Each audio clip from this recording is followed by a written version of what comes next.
Popcorn World.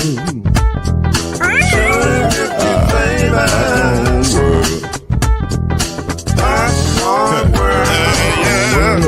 Yeah.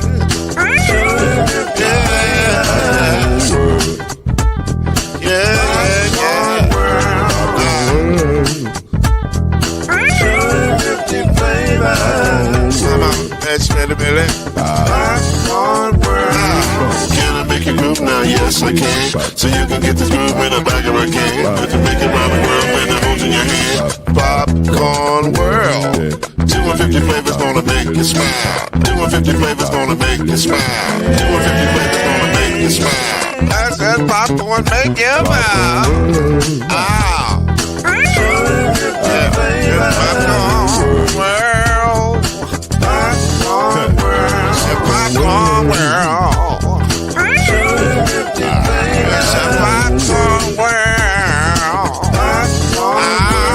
It's a popcorn world.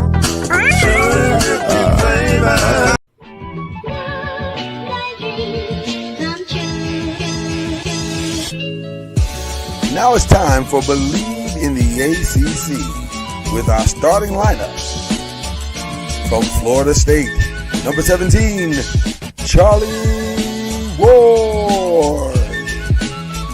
From Morehead State University, number 50, Lloyd Span.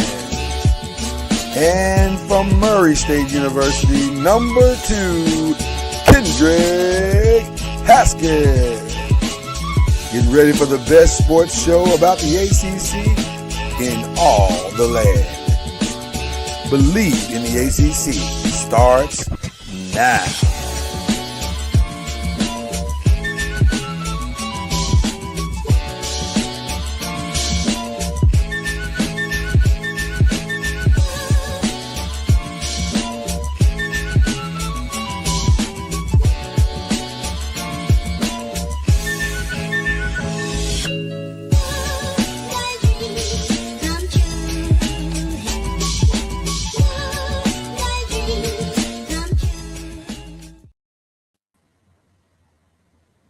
It's been a long time since it feels like we've been gone forever. Are you muted? Am I muted or are you muted? My mic wasn't on. Okay. I was like, is it me? I don't know why it was off because it usually is on when I plug it in, but it was off today. It's off today. It's off today. No, that's because we've been gone for so long. And it's like, game's a little off. You're going to miss the first few free throws you hit, you miss, you shoot, or even talk about, apparently. When you've been gone for a while. But we back now. Kendrick Haskins, Lloyd Spence, Charlie Ward en route. Probably going to be calling from his car soon. Probably from the car. Yeah, we'll take our tour through Tallahassee.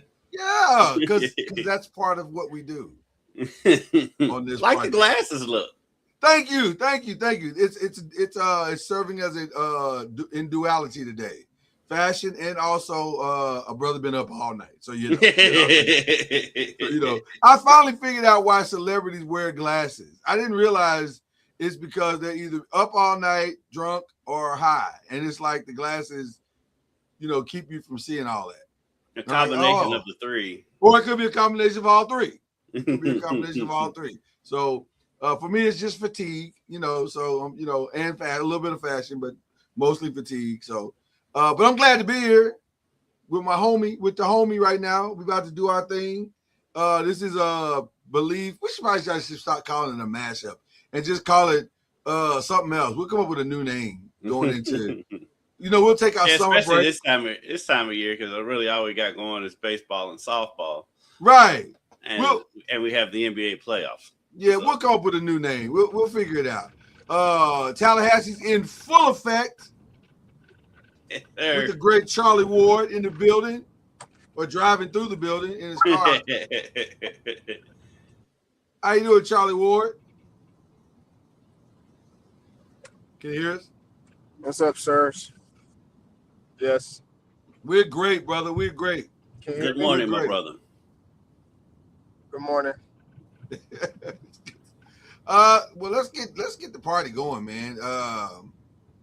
First of all, we normally do like a check-in with Charlie. So how are things in Tallahassee?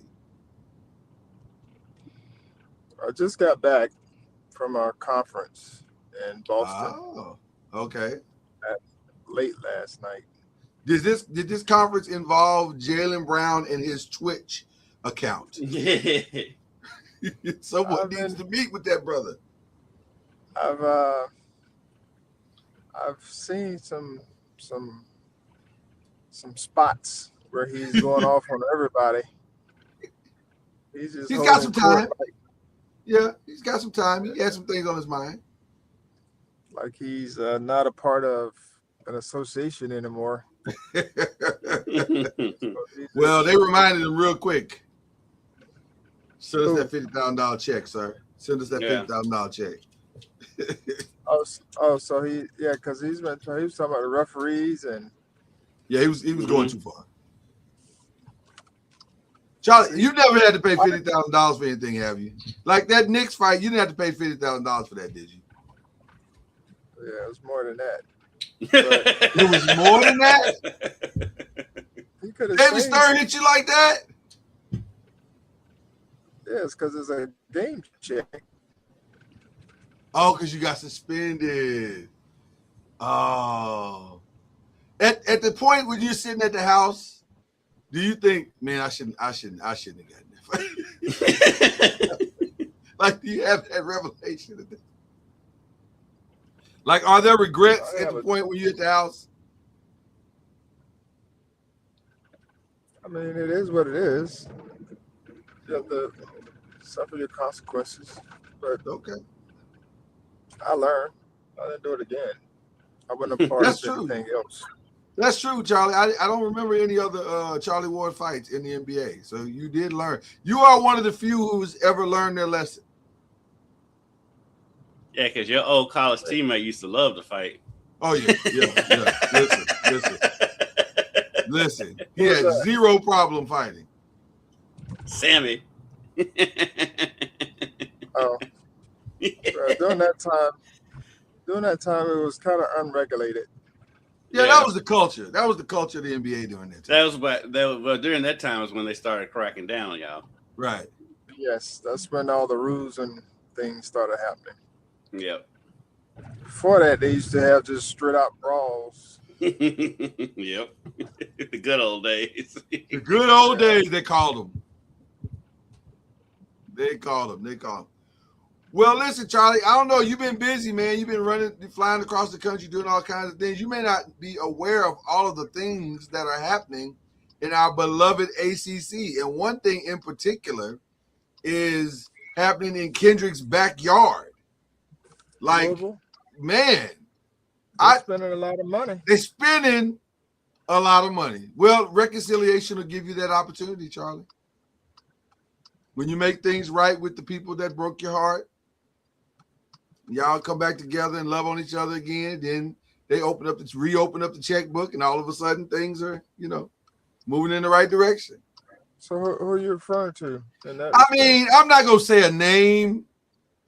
It's John Snyder, but it rhymes with Apacons. The founder of Papa John's, John Snyder. Is he still? He's the founder. You're right. He is the founder. He's not the CEO anymore. He's the founder. But he apologized, and I guess he's on the books. Yeah, he's back in the game. They've reconciled, or however you say it. So, did they do it at St. Stephen's Church? No.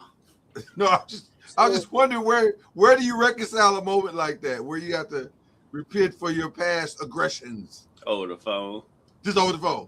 Nothing special. Just or StreamYard. Could you tell John Snyder or whatever his name is? One of them guys. Who would call you?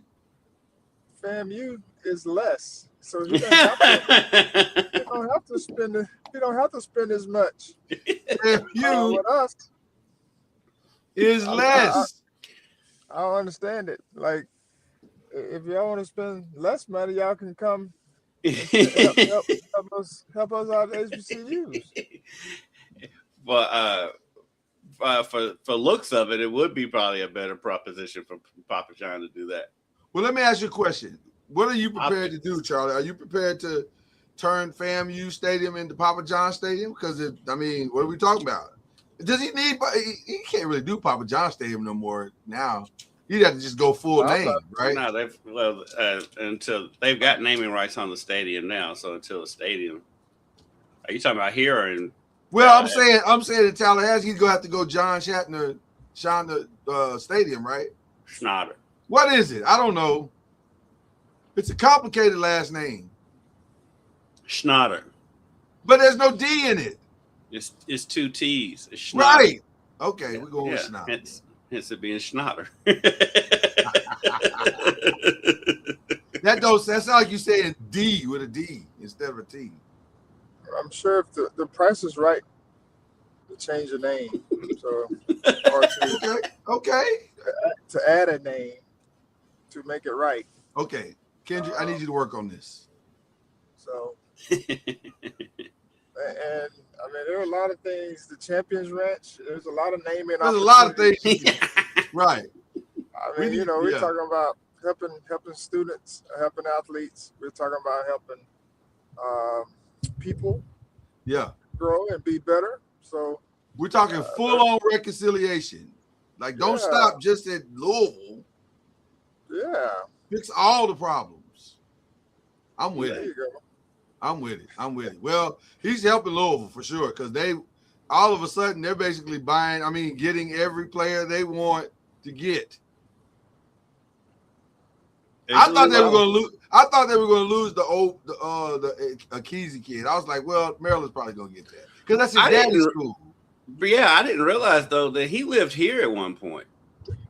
Oh, is that how the connection happened? Yeah, he lived here at one point. I was on a radio show yesterday, and the host on there was saying because the host of that radio show also teaches at a local high school.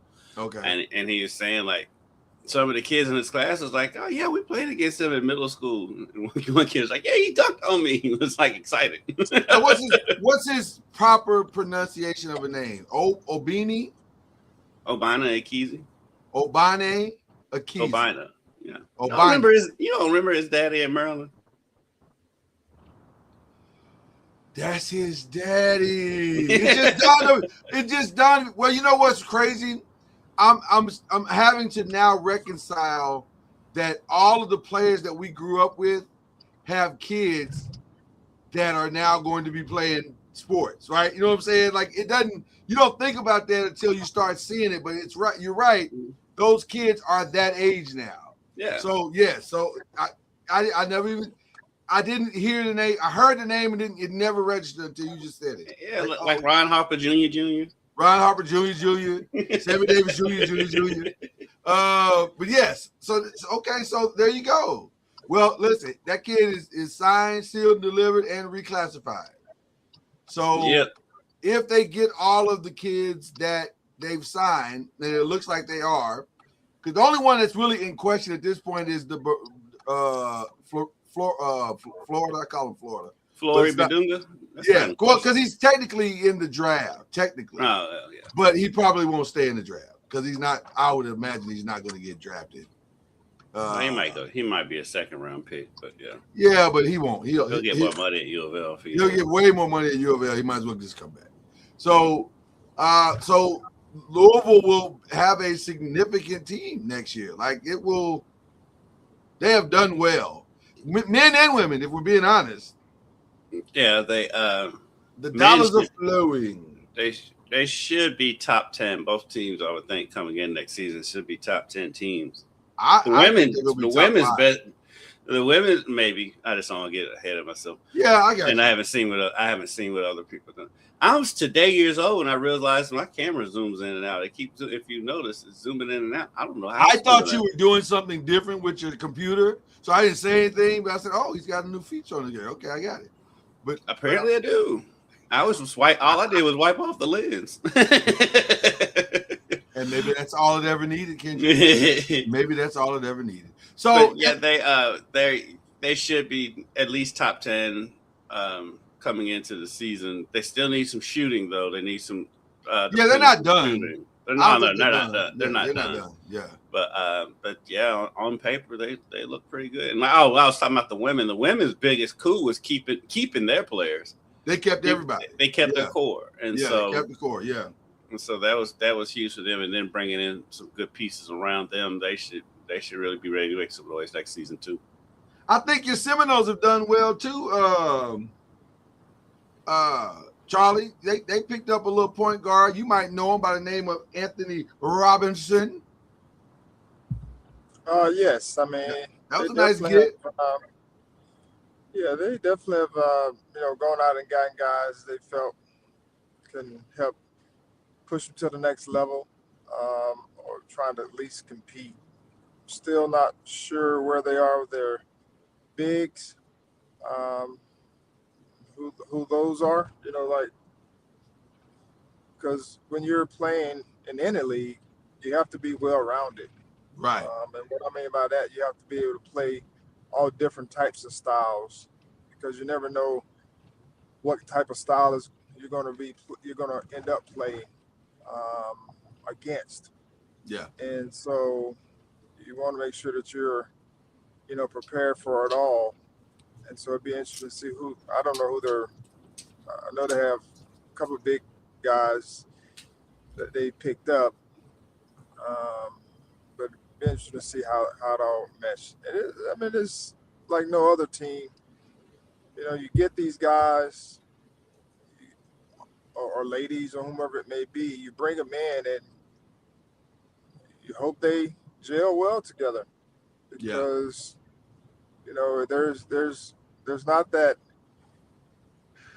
there's chemistry that has to be had. And if you're bringing someone in and then they're struggling and don't pan out, are they willing to sit even though you're paying them a lot? So it's just a lot of factors. Injuries, you have to deal with as well. I'm just curious to know how did they work this Mikael Brown deal out with him missing so many games? As far as what his NIL deal or whatever? Yes. I guess it's just like any other player. He gets injured, they still get their money. And so I assume there's not a game minimum. There's not a game minimum. For him and Darian Peterson. Hey, like Charlie has said multiple times, you can't prove it. Can't prove it. Player walks in and says he got a stomach ache, you just got to take his word for it. So, I'll say this, Charlie. I was watching some of Mikael's pre-game, pre-draft workouts, and I am so thankful that he set out. I was so thankful that he set out and protected his back, because he looks fantastic. Yeah, no, I was looking at those as well. That back is doing all right. It's well, he's been on the mend for 4 months. So for 4 months, he's been. Oh yeah, he's had time to heal. He's had time to heal. 4 he months. Is healed. Took a swim in the waters of Lake Minnetonka. That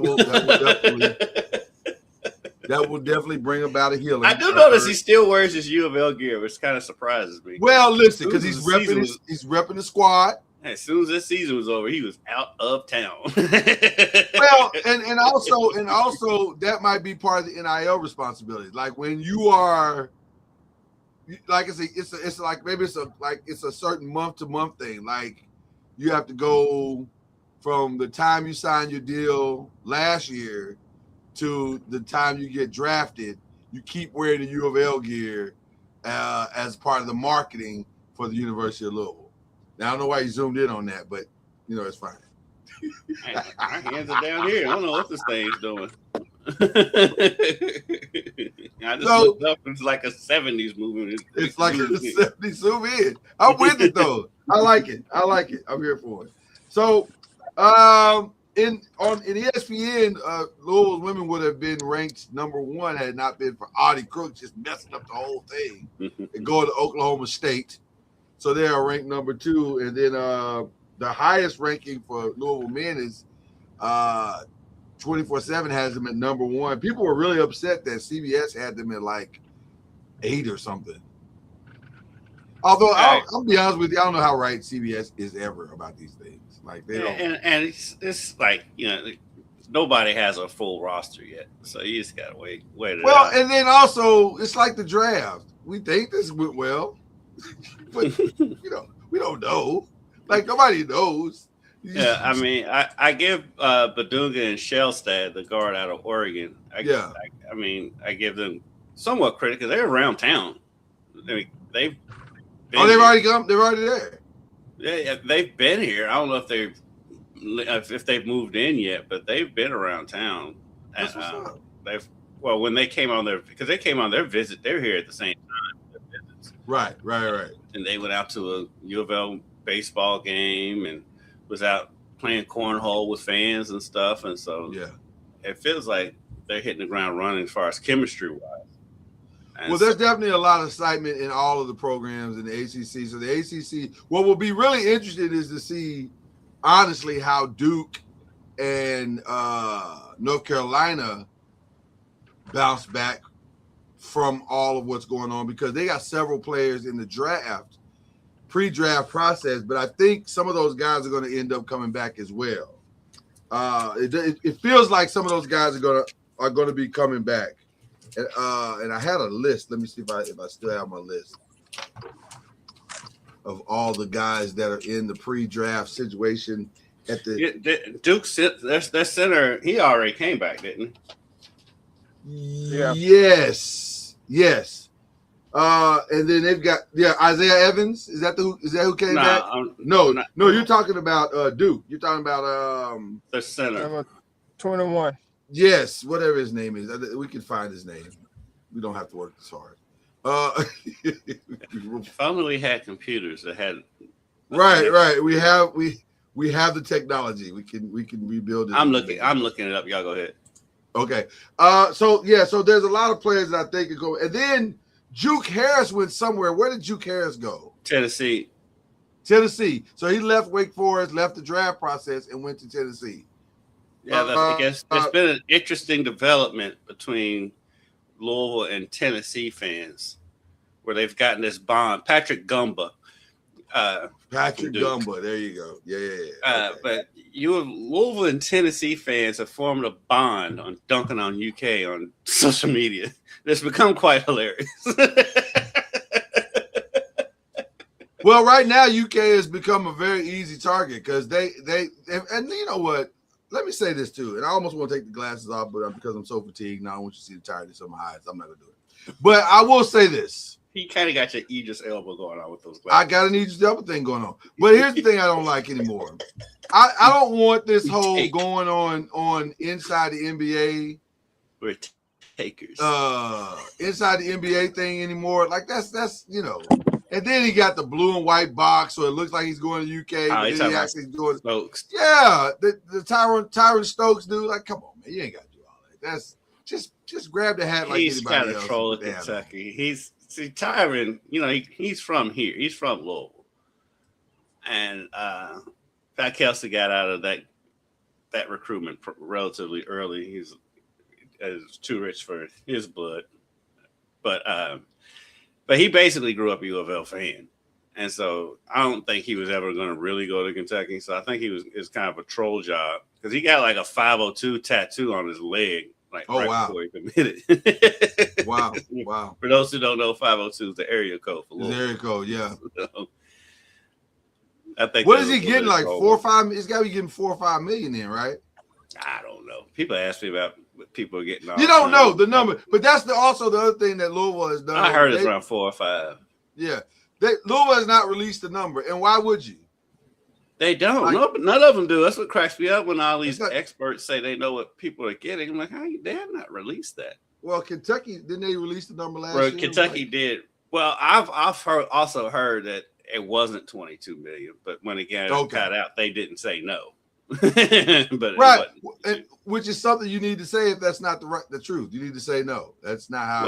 Well, it helps them, and in their eyes, and I can see why they thought that it helps them to say to other recruits, "Hey, we will pay," and so Does I it? think it's kind of Because the number's still out there and nobody's coming.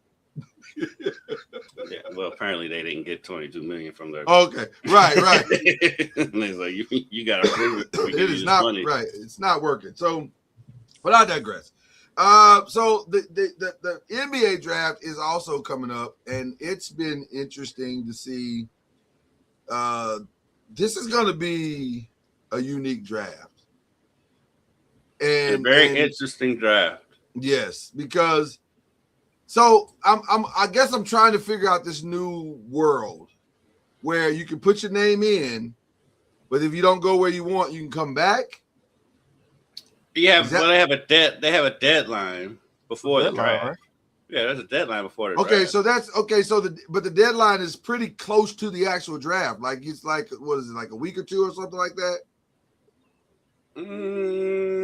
Maybe a month. Yeah, it's normally sooner. I mean, so it's coming up.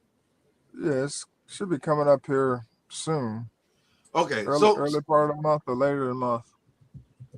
So I bring that up because significantly, I think, like we said a minute ago, a lot of the players that we're seeing in the projections, I think some of those guys are going to be coming back. Like I think now Ryan, where did he end up going?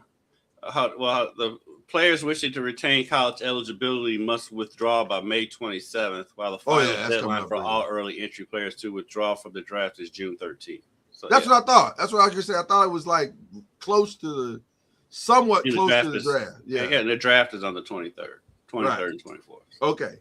So now Ryan ended up where? Where is he going? Ryan Conwell. Or can he go, or is he done? Is he eligibility up? Okay, yeah, so he's in the draft. Supposedly he's shooting up draft boards. Really? Okay. I just heard that the other day. I hope so. He's a nice kid. He's a great kid. Isn't it ironic to me, or to all of us, and nobody can speak to this more than Charlie, because you went through the process. And I heard our good friend Byron Lusby, who was a scout for the Colts, say the combine doesn't really help you as much as people think that it does. Like it will fool some teams, but most teams usually have their board set prior to the combine because of the tape, more so than that. And then the interview kind of helps to solidify the board along with your personal interview at the facility. Whereas with the pre-draft NBA draft combine, it seems like because that's a competitive thing and they actually play against each other. They actually hooping, yeah. Yeah, it seems like that really can have a significant effect on your draft stats. Would you agree with that, Charlie? It definitely gives you an advantage. Even just not with the combines, but you also get to play. A lot of times, I know when I was going through the process, of course, this was a long time ago. You actually played against other guys on your visit. Oh, yeah. And so I remember when I went to Orlando, they had me playing against Penny Hardaway, which, was cool, but it was something that, you had to do. And so I think a lot of that does help. You go up or down, one of the two. Right. And of course, you get to actually physically work out at some of these places, so they get a chance to see you live and through their drills.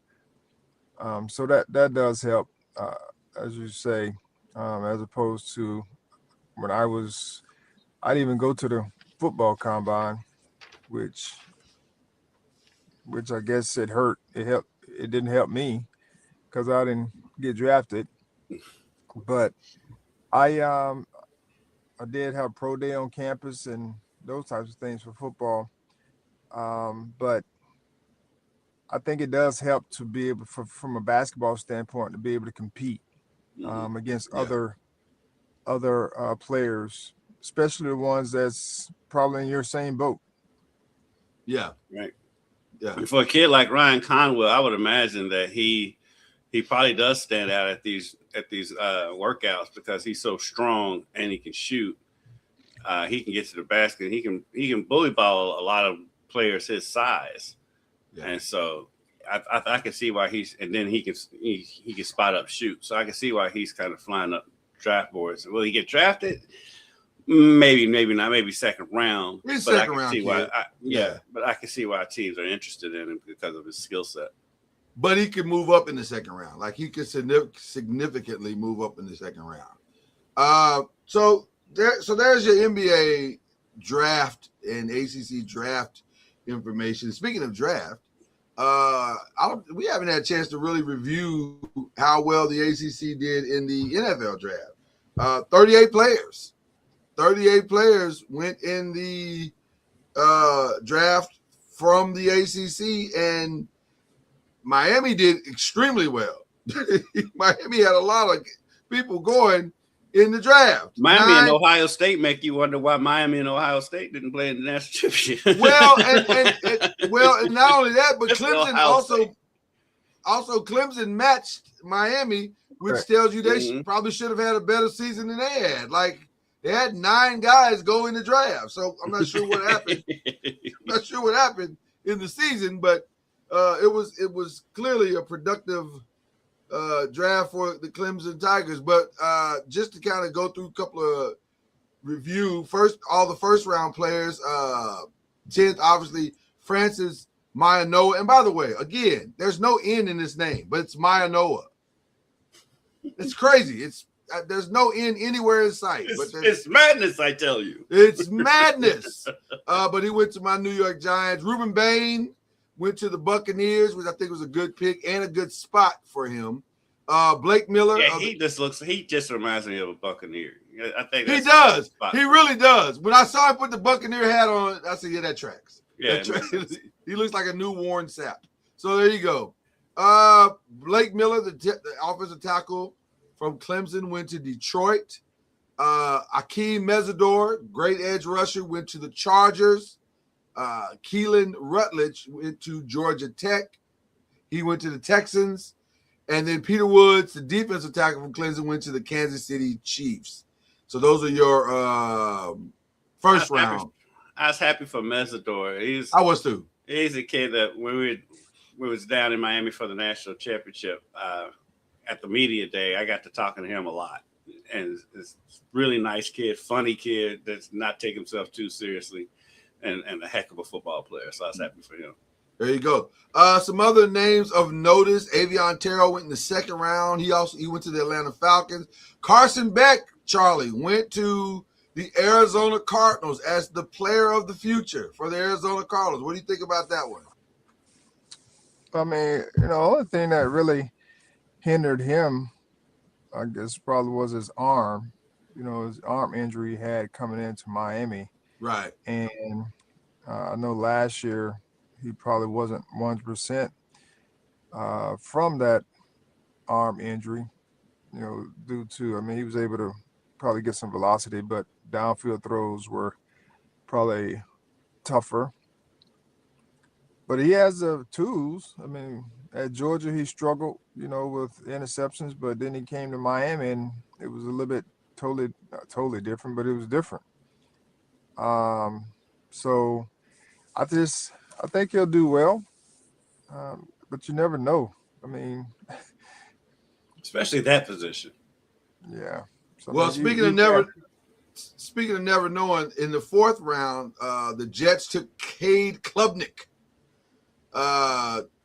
as their quarterback of the future. I don't know about the quarterback of the future. I don't know about quarterback of the future. Well, you take a guy and hope he pans out. I don't know. Because who else they get? Because I know Gino's going back, but then they get another quarterback too. Yeah, they have 3 solid. Well, I ain't gonna say solid. They have 3 quarterbacks on the roster right now. They'll say solid, but Chris Bell went to Miami Dolphins, so they have their new Tyreek Hill. And that's a solid replacement.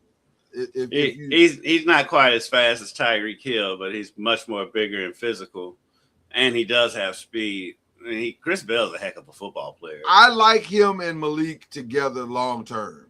Yeah. That could be a nice pairing. They should have their receiving core of the future. Now they just got to get somebody to throw it to them. Exactly. Daryl Jackson from Florida State went to the Jets, so he'll be there with Cade. And was Quintavious Hutchins, was he the final pick of the draft? Is he Mr. Relevant from New England? He went the 7th round. Is that 247 at the last pick? Let's see. See if I can use this interwebs again. Yeah, use your interweb and see if Quintavious Hutchins from Boston College was the final pick in the draft. But all in all, Charlie, it's a very successful draft for the ACC. 38 players is not bad.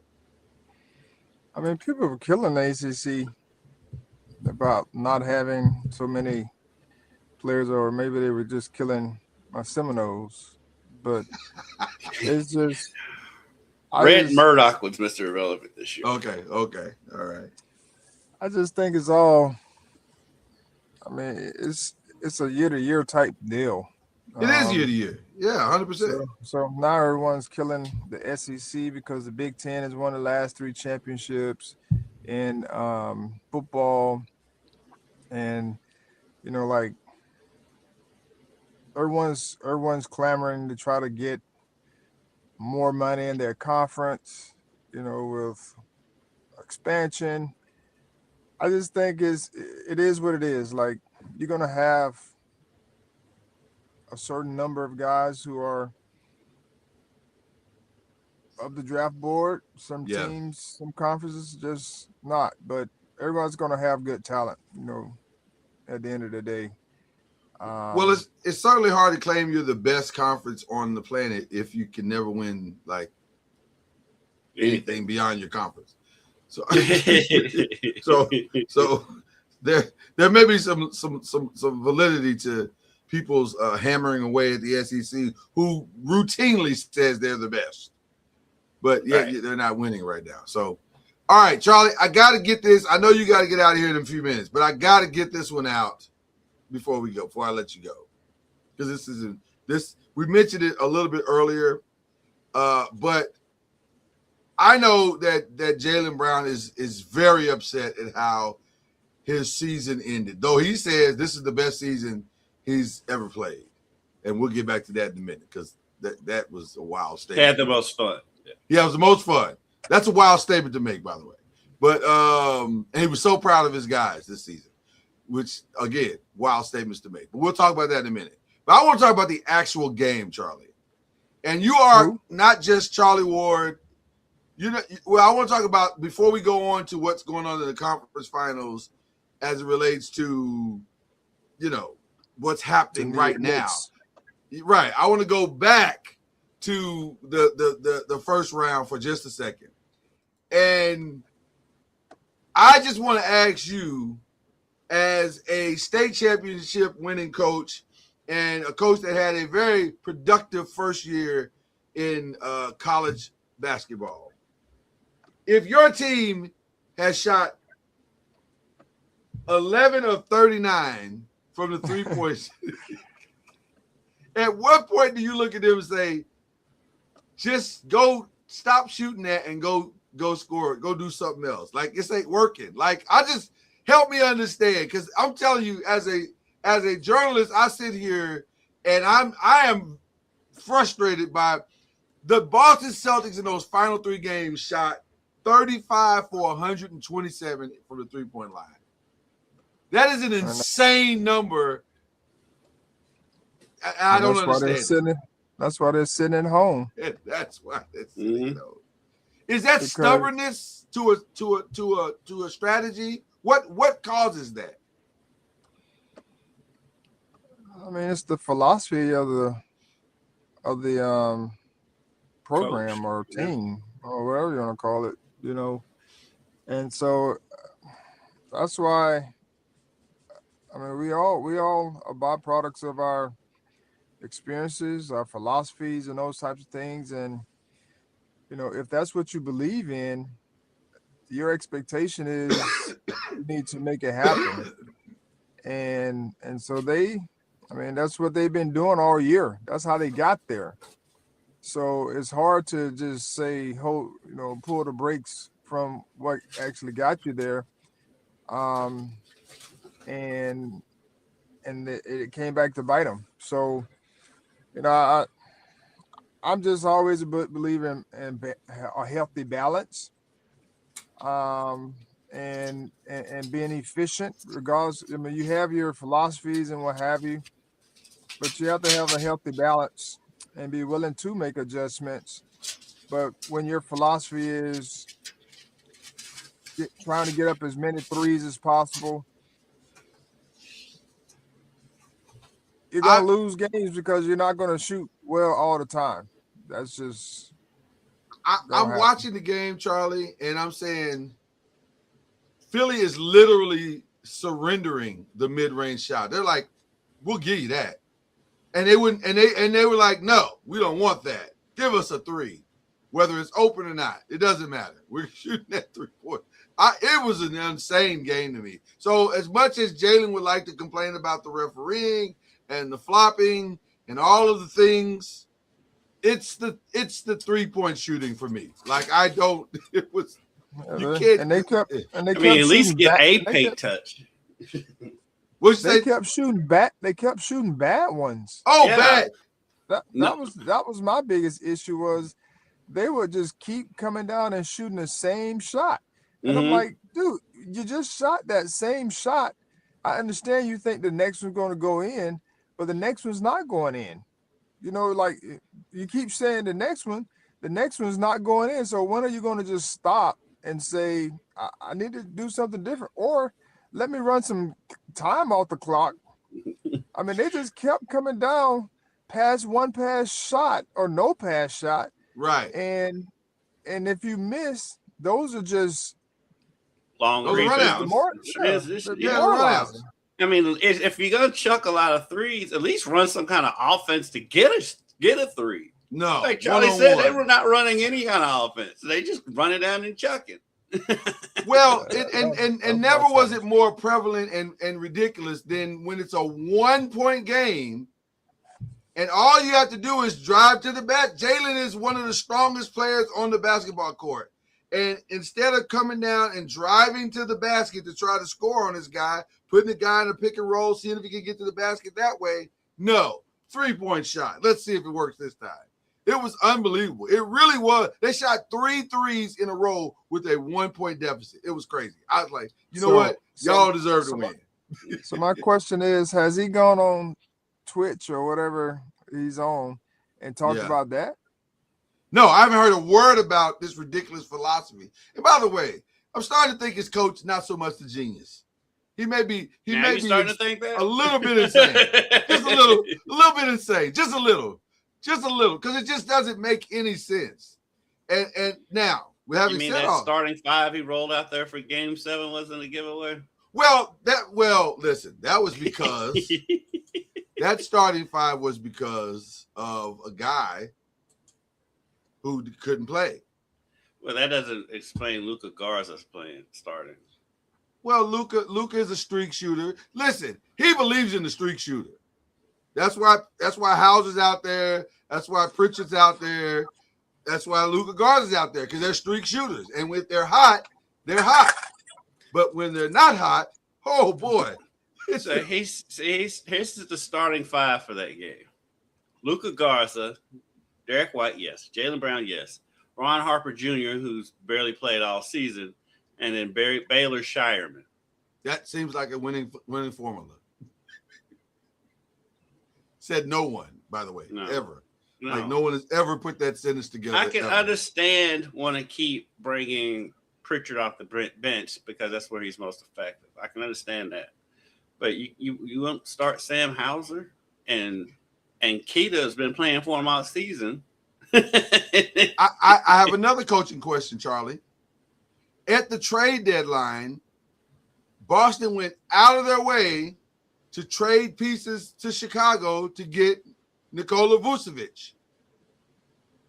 And he didn't play not a minute of that game at all. Like he DNP coach's decision.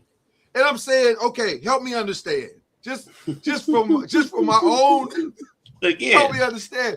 Baylor Shireman played 22 minutes. Because Joel Embiid is killing you. He is destroying you literally have Jaylen Brown, who is giving up 4 inches to this guy, trying to guard Joel Embiid underneath, and he's giving up like 30, 40 pounds. He's walking him down under the basket and shooting baby hooks into the basket.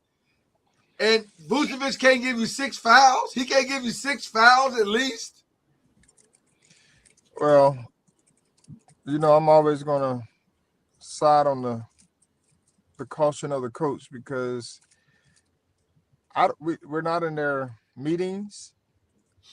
We don't know what their whole philosophy, of why they went with their lineups. And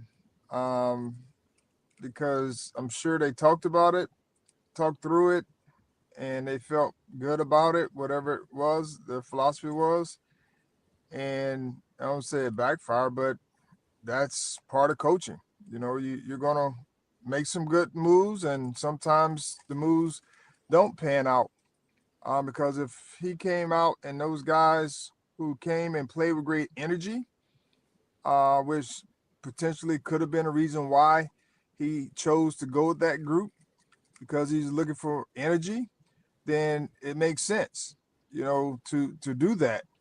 But it's just, we don't know, like, the reason behind it.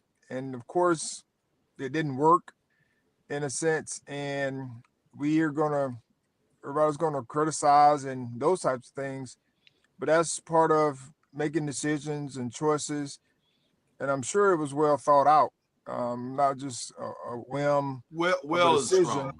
Well is strong. It was thought out. I'm not gonna go with well. So it's just that whole factor, because when you make decisions, like I tell my guys, coaches make decisions, players have to make it right. And when you're a player, coaches make decisions, we have to make it right. Yeah. On the court, whatever that looks like. and so it's a hand-in-hand trust factor.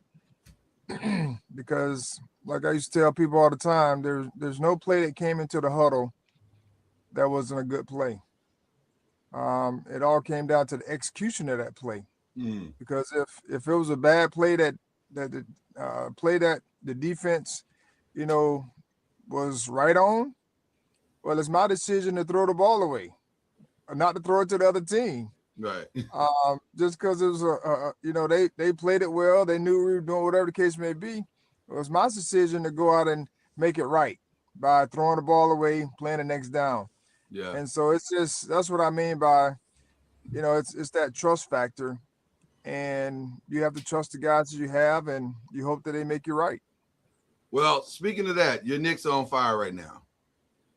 They're playing extremely well. Orange and blue skies, Charlie. Orange and blue skies. And it also looks as though there's no end in sight, because we don't know if Joel Embiid is going to make it back for Game 3. It appears that the knee injury may be a little bit more significant than people are saying, or they may have held him out. They're not really saying a lot, but they're saying it is something. And so it doesn't appear that he's going to be, regardless of whether he comes back or not, he's not going to be close to 100% at all. So that's a problem in this series, because the Knicks do have a center. Now, the headline on ESPN.com right now is why the Knicks need Karl-Anthony Towns to stop fouling, which I agree. Like, it does. You got to calm down because you got the advantage. You really do have the advantage in this series right now. I love Cat, but he loves committing stupid fouls. Yeah, and it becomes a very different team when he's not on the court. I love the way that he played in the last series as a distributor, because it took a lot of pressure off of Brunson. It kind of opened things up for Anunoby a little bit more. It was a really smart strategy to make. Now, full disclosure, Anunoby hobbled off the court last night. We don't know what it is. It appears, if we're dime store doctoring it right now. It appears it looks like a hamstring pull. We don't know what grade though, but he could miss the next game. And that's significant because I think he's averaging like 22, 23 points or something like that. Yeah. He's playing really, really, really well. But nevertheless, it's going to be interesting to see if they can keep this momentum up and what's going to happen. But how are you feeling about your Knicks right now, Charlie?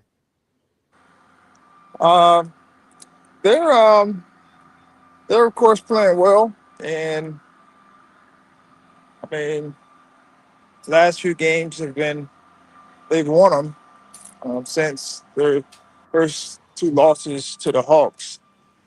They've kind of found their way offensively, then defensively. They've kind of put a stranglehold on teams, which is what you want. And their depth is going to be a key as well, because you're going to have injuries, and you need other guys to step up and play well. But the challenge, I think, for not just the Knicks but Philly is they have to play through probably Maxey. Yes. That's the reason. That's the reason why they were probably close to winning last night, because they had the ball in his hands a little bit more. And when they play through Embiid, it slows the game down a lot for them. Plus, they're so used to playing without Embiid, it probably is jarring when he comes back.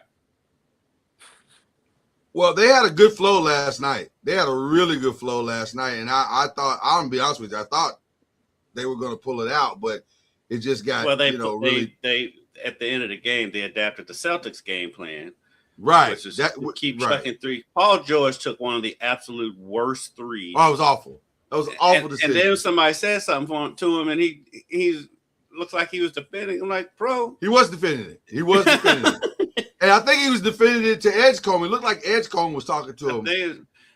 Like, you're only down 5 with plenty of time left. I mean, that three pretty much sealed the game. That killed it. That was the game. Yeah, that was the game. Yeah, you don't need a 3 to begin with. Go in there and get a quick 2. And then he's fading 2 people on him, and they just cross half court. I'm like, this is an experienced guy. Now, if this was Edgecombe that did that, I could let it slide. He's a rookie. That was playoff P. That's why playoff P ain't never won nothing. I mean, what are you doing in that situation? Charlie, it sounds like you're in your office, and I know your screen is frozen, but it does sound like you're in your office. Would that be correct? Yes. Okay. Just got into the office. Well, listen. Always appreciate a Charlie Ward always. attendance. Always appreciate that. Yeah, I'm sorry about that. I don't know what happened to my screen, but well, it's a good look. It's a good look, though. You look good, though. It's not like it's a bad picture. You look stoic. I appreciate it. Appreciate you guys, and go New York, go New York, go. I see what Charlie's been riding home to each night. There you go. All right, brother. We appreciate you, man. We'll see you in the group chat. All right. Yes, sir. All right, Y'all have a good one. All right. Bye-bye. Bye-bye. The great Charlie Ward, ladies and gentlemen. I want to go back to the Celtics real quick, though, just because there's a question that I wanted to ask, and I specifically saved this question for you, because that Twitch thing was kind of, I know some people took it as him venting, but there were moments where I said to myself, is this venting or is this a subtle announcement?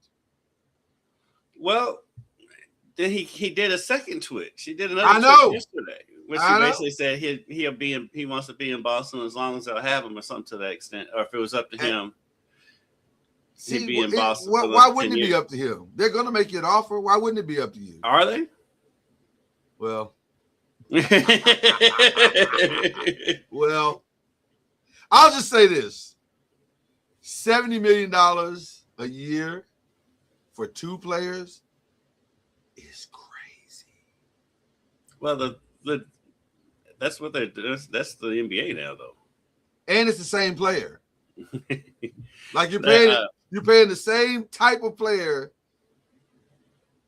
That's a lot of money, bro. That's a lot of money. So that's what, 5 years at 70? It would be 4 years or 5 years. Well, you got the bird right, so it's 5, right? So that's $350 million.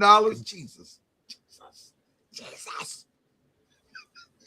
They got it. That's why about the team. Who you kidnap? Chelsea Clinton? No. I don't do it as well as you do it. You do it better. But that's a lot of money. 350. Oh boy. Oh boy. They got it. He said this was the most fun he's had. Is that what? Yeah. I heard that, and I heard somebody else explain it to where it didn't make sense why he would say that. Now it's one of those things where he can feel that, but probably should not say that, because you say it if you mean it. Well, you don't have to. But he didn't say. He wasn't even asked. That's the point I'm making. It'd be different if he was asked the question. He's just answering it, but he wasn't even asked in the first place. But that's the point I'm making. You said if you really say, man, I really enjoyed, because what I heard was, I really enjoyed having my own team. Yeah, and who can blame him? I mean, you're a star player. I'm not mad at him. I'm not mad at him. Like I said, I don't blame him for feeling the way he does. I just wouldn't have expressed it. But you gotta think he's a guy who's probably feels he's every bit as good as Jason Tatum, but he's playing second fiddle to Jason Tatum. It was his team. They came in. There was no expectations on that team, so they're playing carefree all season anyway. Well, there was a media expectation. The media had them winning 39 games before the season. Yeah, the projections. Go back and look at it. The projections were 39. But still, but still 39. That's a losing record. I mean, so right. Yeah. So I mean, you coming in, you're not even expecting to make the playoffs with losing, since projected for 39 wins. And so you come in, you can play carefree. You're the man on this carefree team. I can understand why he had fun. I mean, he was an MVP candidate this year, so I can understand it. I just wouldn't have said it.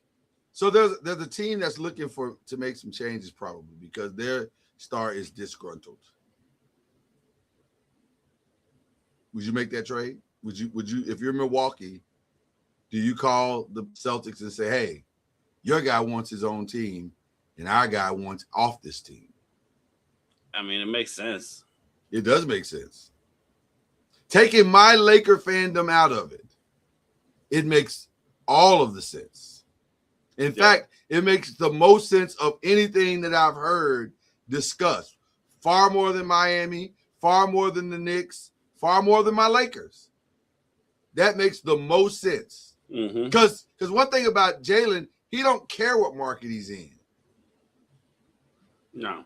Because he's all about community investment and all of that type of stuff anyway. So he just wants to be somewhere where he feels appreciated. And by the way, perfect timing, because you got a coach that understands what it means to have a star player in Taylor Jenkins. Yeah, and far less worrisome star player. Oh, listen, this is Taylor Jenkins' dream scenario.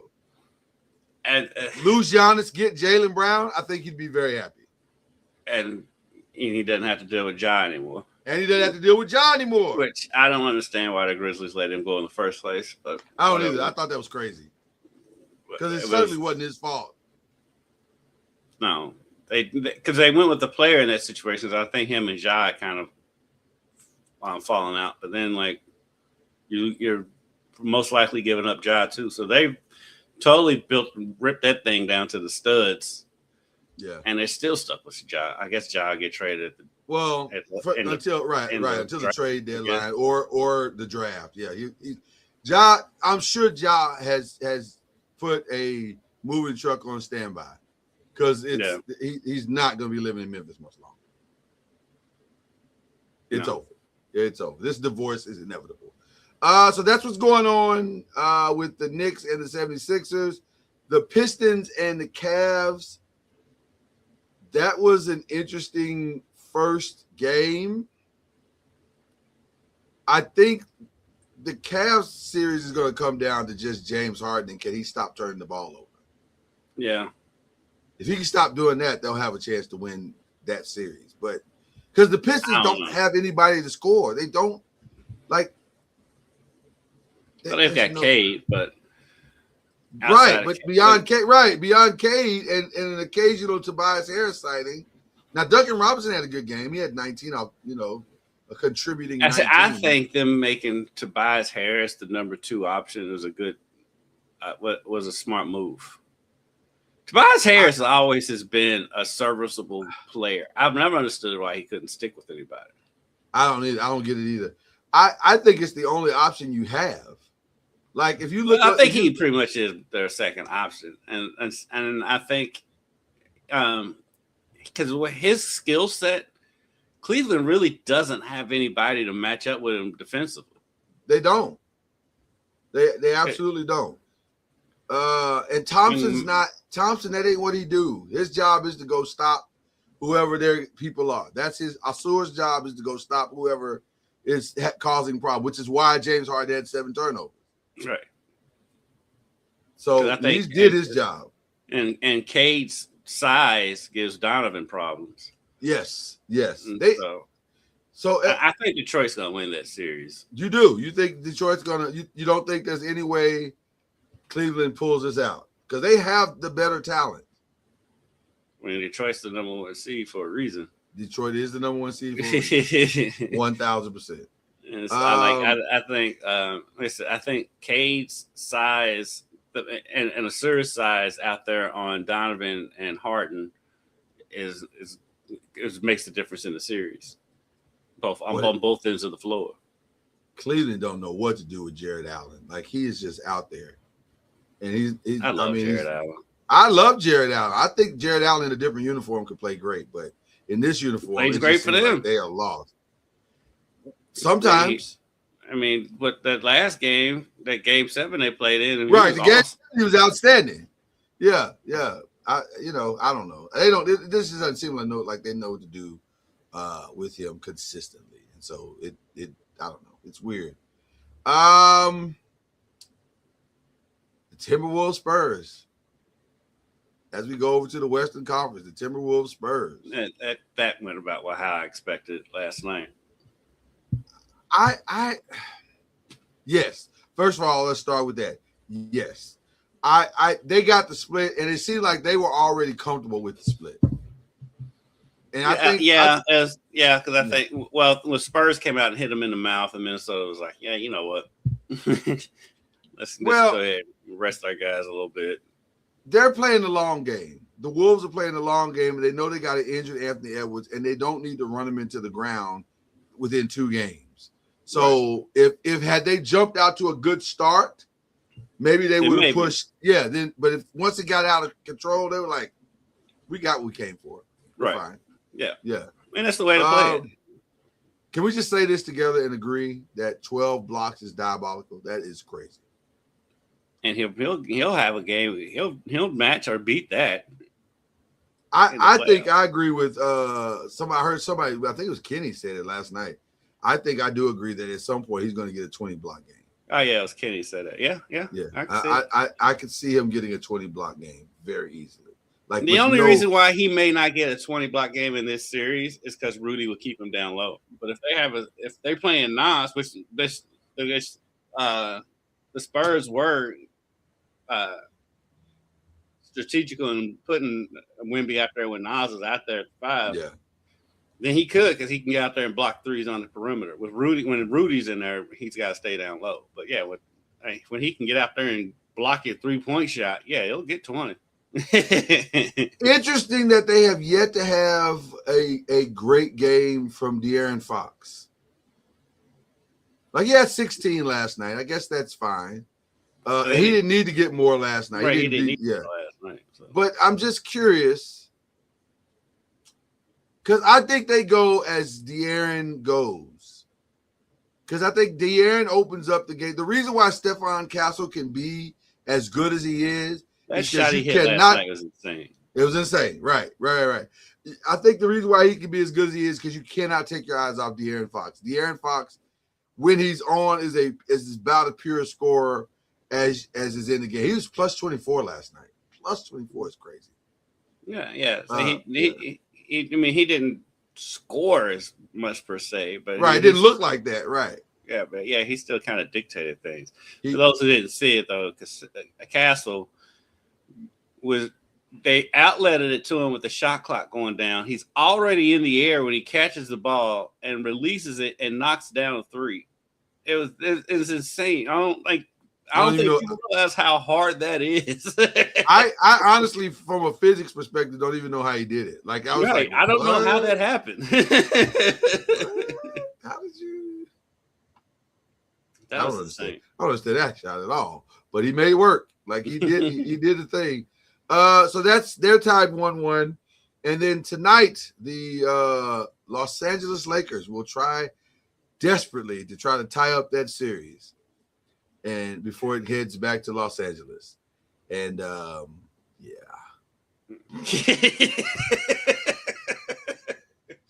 The thing is like watching that game the other night. You got the strong start from LeBron. Mm-hmm. You got a bad game from Shea. Good defense on Shea. And Jalen Williams is not playing. Mm-hmm. And they still methodically beat you by almost. Did not matter. Did not matter at all. We couldn't hit a shot because you got to make shots, and you got to make shots beyond LeBron. And I'm going to say it now. Having LeBron come out looking to score early in the game is not a recipe for them going forward. I don't like it either. I think it's got to be getting the other guys involved. But the problem is, if he doesn't score, then instead of being down in the fourth quarter, you're down in the first quarter trying to play catch up the whole game. So it's a weird catch-22. Yeah, it is a catch-22 because it's not sustainable for him to play like that. It's not. It's not at age 41. I mean, because really and truly, the reason why Houston won those two games that they did is because LeBron was gassed in that game 3 from going to overtime. He was completely worn out as a 41-year-old man should be. Right. So yes, listen. Great series against Houston. An outstanding performance by LeBron to even get him there. But it probably, we're getting very close to time to making whatever arrangements for the summer that you're going to make. Like I just don't see a path. And it's not even a knock on LeBron or the Lakers per se. Really, it's just the Thunder just come at you in waves. And we don't have enough. We don't have enough guys that consistently do the things that you're supposed to do. Well, except them. Well, here's the interesting part. I think San Antonio might, because it starts with their guy in the middle, and then it branches out. So I think they might. I think that'll be the series where we see some this is interesting. But until that matchup happens, and by the way, it may not happen because Minnesota has some dogs as well. But I still win that series. But I still think the Spurs win as well. But we don't have enough guys that do all the things consistently. And like even with the Spurs, even though they won the regular season matchup or whatever, I still think they're a piece or two away from really beating the Thunder in the series. I don't disagree with that. I think the Spurs are so young, and the Thunder are too. It's just but there's just so many of them. Their depth is unlike anything we're used to seeing in the NBA. Right. The NBA usually, it's a 12-man roster, but it usually only goes about 7, maybe 8 deep. They go a good 10. Well, normally depth, that type of depth where there's no drop-off in the NBA is impossible. But for some reason, the NBA decided to give the Oklahoma City Thunder all the draft picks. Like they have all of them. And they've used them very wisely.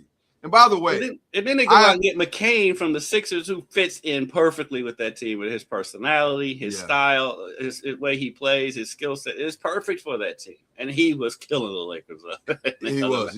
It got ugly late in that game. But I'll say this: the challenge of the Thunder going forward is the financial part. Will they be able to be balancing the financial part with the picks and how that's going to be the fun part of seeing what they do, because I think they're going to pay their core. I think the core is Shea. But here's the thing. Who do you call a core with that team? I think Definitely the core. Shea. I think it's Shea. I think it's Jalen Williams. I think it's Chet. And then Chet. And then everybody else is moved. Because if you're like Lou Dort, though. Well, he's a free agent this summer. But he's kind of like the defensive heartbeat of that team. He is. But can you find another Lou Dort? But you can't pay everybody $200 million. You can't do that. Somebody's got to be the odd man out. I think it's going to be Lou. It probably will be Lou. Which, by the way, I'd be more excited about the Lakers getting Lou Dort this summer than I would be about Giannis. If I'm being honest, we need defensive help. You cannot win a championship without defense. He is a younger version of Marcus Smart. Yes, and he can shoot. The kid is. He has every tool in the bag. So I'd want to see. That's going to be it's going to be interesting to see what people do in this offseason, because everybody is trying to build for two teams, basically. Like, how do you stop Oklahoma City? How do you stop San Antonio and where they're going to be next year and going forward? By the way, let's go back before we go forward. Do you break up the Nuggets? I think so. I think so too. I think so. I think so too. I think this has ran its course. Yeah. I mean, you tried to bring Brown back, it didn't work. You didn't get Peyton Willis to play at all. Yeah, and, I mean, I think you keep Nikola. I'm even lukewarm on Murray at this point. I think Murray is a trade piece. I think Murray is, and Gordon is. I think you try to get what you can and try to make some things happen. Now, the trick is Nikola going to sign the deal? Like he said he is, but is he? Until he does, he hasn't. You're right. I think you're right. Yeah, you're right. Yeah. So we'll see. It's fascinating. It's fascinating because, first of all, I want to give a shout out, an early shout out. I know we give shout outs at the end, but I want to give an early shout out to somebody. That is the greatest performance defensively that I've ever seen Rudy Gobert have.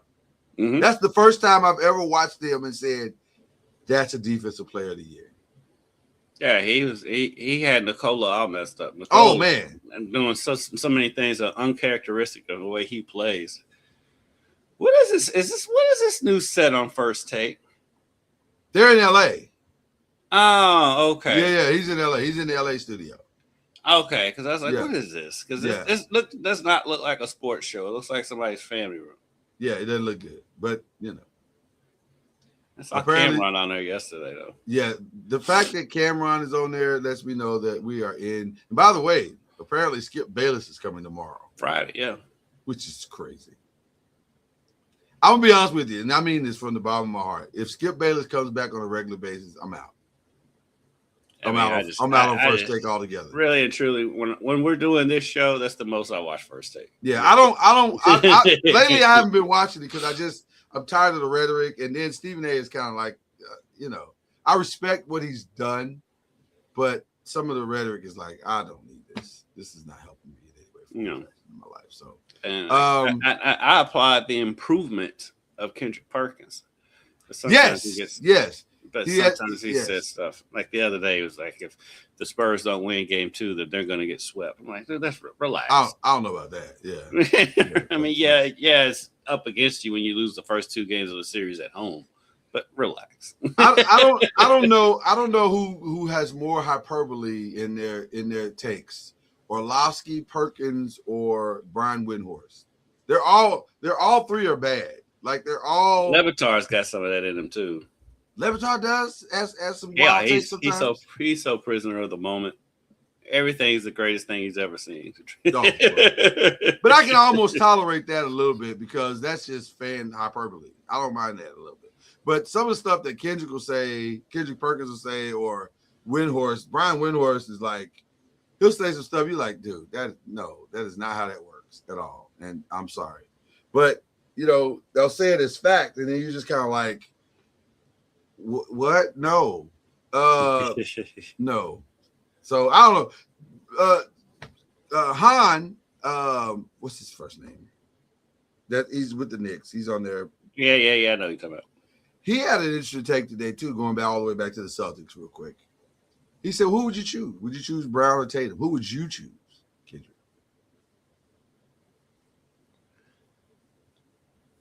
I think I would go Tatum. I think I would go with Tatum. But like it's one of those things where if they went Jalen, I wouldn't blame him for that. But I think I would go with Tatum. I think we're headed toward a breakup. I do think we're headed towards a breakup, regardless. Yeah, not because it's just financial. That I just don't financial, and plus, I mean, honestly, and same with the Nuggets. I think that window's closed with that team, with that current makeup of that team. I think that window's closed. Do you give Joe Mazzulla any more rope? Yeah, I mean, he's got a title. And he's gotten to the finals twice. You got to give him. Okay. Yeah. All right. Give him a little more rope. Okay. But if he pulls what he did in Game 7 again, then no, it's boy. Okay. All right. I want to hear about this derby as we get to the rest of the stuff. This segment is called The Rest of the Stuff. If I can get it up. There you go. All right. I want to hear about this derby. You were there. You saw history being made. And by the way, Golden Tempo ran the worst race and the best race I've ever seen. It was crazy. I was like, this dude. I didn't even. So just real quick, from a fan perspective, I'm sitting with my ladies. My daughter picked what's the name of the horse? Six Speed. 6 Speed. She picked 6 Speed, and for like a minute and 45 seconds, it looked like she might have her wish. And then, but when they turned that last corner, I pointed to the screen and said, "You see that horse coming?" Like a madman up the track right there. He's gonna win the race. She said, "What?" I said, "Just watch. He's gonna win the race." And sure enough, Golden Tempo did. Well, what was it like being there, seeing the first woman trainer ever win the Kentucky Derby? It was awesome. It was funny though because me and basically almost everybody working at Wave that was at the track that day. We're all together. It was fun to see. We never all usually Derby Day we all go our separate ways. Like be some factions here. This was all of us together. Nice, and it was great. It was fun and it's fun to be with everybody. We were on the first turn, so basically you had to watch the finish up on the big screens, and like when they cut because you couldn't tell who won, and they cut to the handlers for Oselli. So I thought Oselli had won, which would have okay. Which would have been a Louisville trainer winning the Derby. Would have been a huge story. Yeah, and it equally as huge. Yes. It had been the second Louisville trainer to ever win it, but the first one to ever win it without a disqualification. But it was Golden Tempo, and so I mean it was awesome. Of course, if people hadn't heard the news, Golden Tempo will not run in the Preakness. Yeah, I heard that. They made that decision yesterday. They've got to move that race back. With Churchill Downs bought the Preakness Stakes, so I've got a feeling they'll move it back. Let me say, based on his Derby performance, he should not run the Preakness. As currently constructed. He wasn't going to win the Preakness anyway. He was not going to win the race. The race is too short. I'm stunned that he won the Derby, if I'm being honest with you. He was 20-1. So I think 24-1 by the time they hit the gate. Yeah. So plus the Preakness is the shortest of the three. For people who don't know, the Preakness is the shortest of the three. Right. And it's considered more of a sprint. Yeah. He wasn't going to make that up. He wasn't going to make that up in the Preakness. Yeah. But it would make sense for them to run the Derby the first Saturday in May, run the Preakness Memorial Day weekend. Yeah, 3 weeks.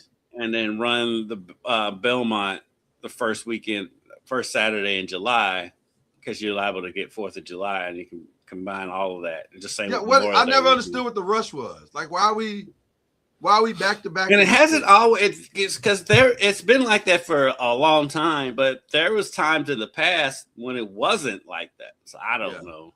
But the Preakness has had all kind of issues in Baltimore as a whole thing on its own. So my wife asked me a question that I could not answer, but I assumed I was right. She said, I did.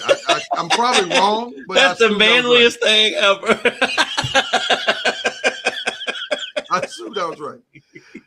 Does the Preakness and the now I said to her, she asked me, does the Preakness and the Belmont, do they have similar festivities like the Derby? I said probably the Preakness does because it's in Baltimore, but I can't imagine that the Belmont does because it's in New York, and there's so many things to do in New York. I can't imagine they're having parades and all of those things in New York. It's not as big a deal in either one of them. Okay.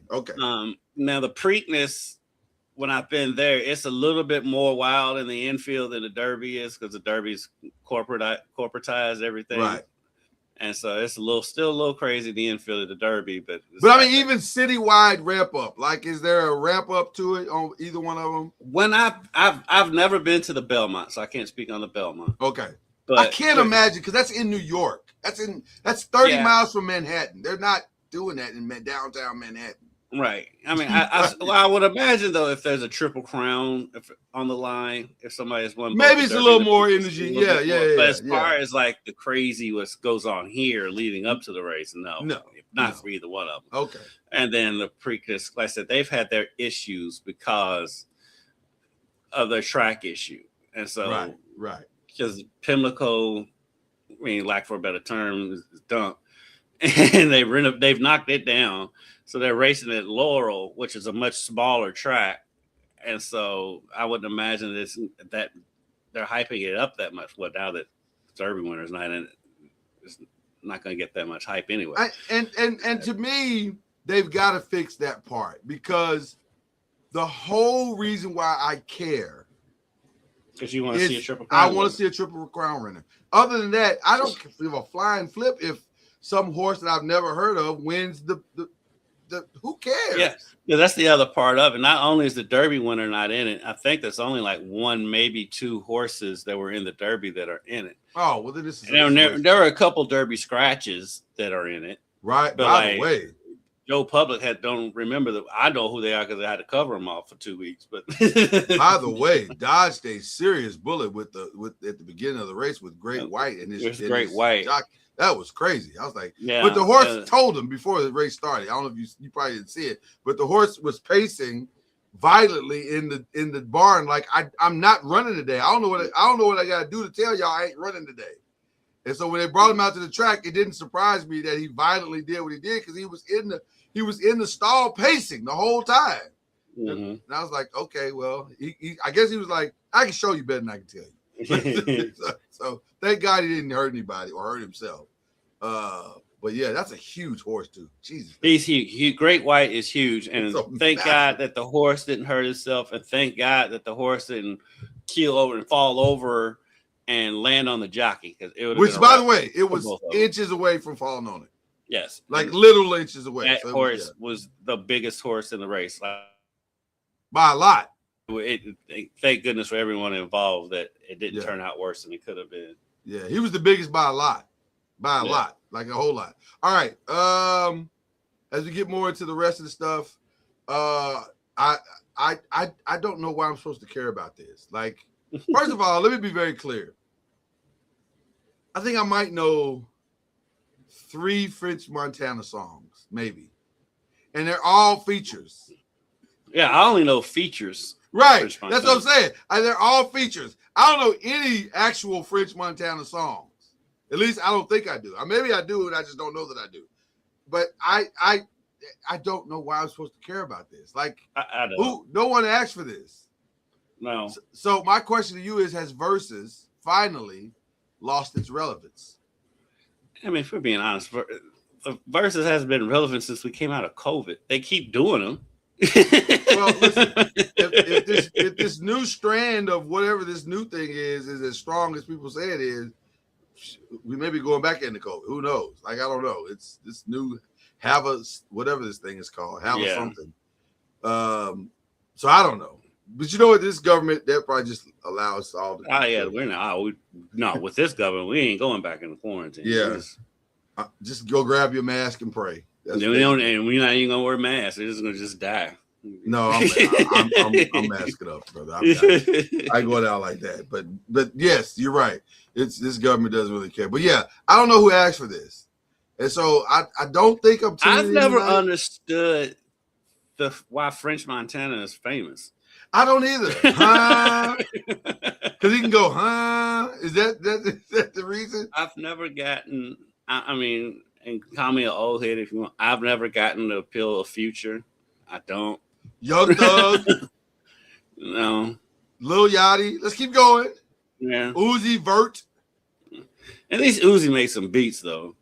Uzi's got some good beats, but as far as an actual rapper, no. No, he's this your version of Puffy. Yeah, I don't charges get it. That. Yeah, I don't get it. I'm with you. I don't get it. I don't get it. I don't. I like, even though I'm not a Drake fan, I understand the appeal of Drake, and I do like a lot of Drake songs. I understand. I like more than I thought I did.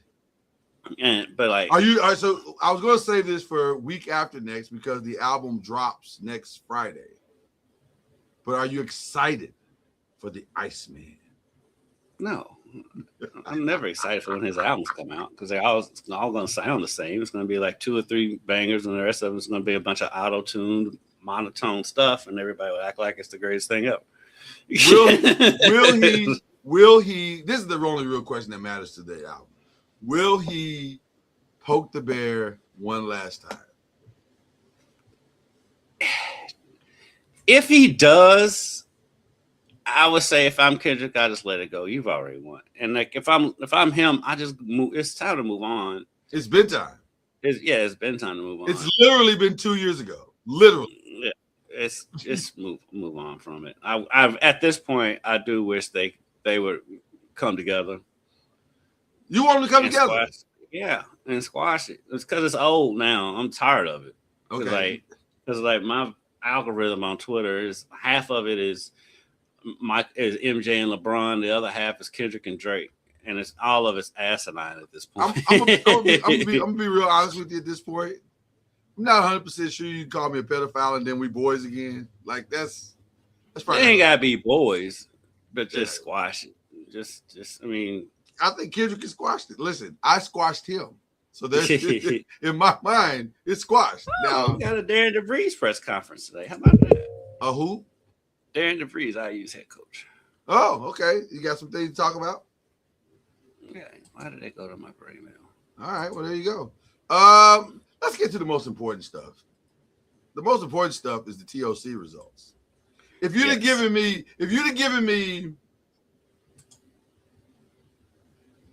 there were 32 contestants. If you'd given me 31 chances to pick the winner, I probably would have picked Brian Vitalgio. And I love Brian Vitalgio. Yeah. But I would not have picked him to win this thing. I figured this was Jets' year because all the women were gone. Because all the women that can beat him were gone. None of them were competing. And I said, this has got to be Jets' year. So to see him go down was a little shocking. But Brian Vitalgio took the TOC 7 title, the first man to do so, an all-male final. We've overcome. We finally overcome. Now, mainly because the real killers weren't they were judging it this year and not in it. Because Manit is a savage. She is a savage. She's a petite little woman. Yeah. And she looks all innocent, but when she gets in the kitchen, oh my God, she is a killer. She is not to be played with. So I was stunned by old girl going out early though. Stephanie, the one with the glasses, for some unbeknownst reason decided she wanted to make a hamburger. Oh, you're talking about Brett Rossino? Yeah. Well, It was what she decided to do, how she decided to do it. She beat herself. Yeah, grinding Like, pepperoni it's crazy. Yeah, if she'd have ended up if she wouldn't have made that mistake, I think she would have made a run. She should have literally just taken the pepperoni and laid it on top of the burger, on top of the cheese, and been done with it. Right. It's a pepperoni burger. We're done. Like, that's all she had to do. She never should have made it. But grinding it into there was crazy. Yeah, her idea was fine until the pepperonis was introduced to it. And like, yeah, you gotta make another decision because nothing pepperoni and hamburger does not go. That don't go together. That don't go together. One of these things is not like the other. It was crazy. And now we're on to 24/7. Now we're on to 24 and 24, baby. Yeah. And you were right. You text me and said, "Hey man, this inning's gonna be crazy," and it was crazy. it was crazy. I didn't. And listen. Sometimes you see it coming, and sometimes you're like, "Oh, that's not how I thought this was going to end." Wow. Yeah. So I'm still stunned that old girl made that gumbo without okra and without rice and still advanced. Like, what? That's a serious omission. Like it's gumbo. Like, what are we talking about? It's in the title. And like I'm like, because Chris and I was sitting there like, she's like, she found out late that she needed to have rice in it. I'm like, I'm sure in that kitchen there was some rice in there. Yeah, it was that doesn't take long to cook. Right. But she made it with noodles. And I'm like, and no. I didn't like that Wellington. If I'm being honest with you, that's not a Wellington. Even deconstructed, that's not a Wellington. That the whole premise of a Wellington is to take that pastry and wrap it around that meat. So to not do that, but to still advance her was crazy to me. I'm like, okay, wait a minute. Hold on. Like, are we just getting rid of black people? What are we doing? Like, what? Like, that's what we do. Just say that's what we're doing. But it feels like whoever judged that, and by the way, it's a blind judge, so I can't say they don't. Yeah, right. They don't I can't say they were trying to do that, but I was like, there's no way that gumbo should have. That's the one that got me. That gumbo should not have advanced. That didn't even sound good. A rice noodle with gumbo? That sounded crazy. And no okra. I don't even like okra. And I don't even like okra. Me but neither, I know gumbo. Right. I know gumbo. Okra goes in gumbo. Every gumbo I've ever seen had okra in it. That's all I'm saying. So I didn't understand.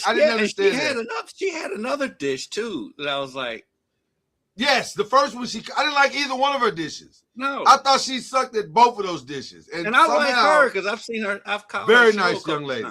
Christina Rossi, I think is her name. Yeah, I've seen her show a couple times. Yeah, very nice young lady. Yeah, it's on in the summer. Her show is on in the summer, and like on Sunday mornings or whatever.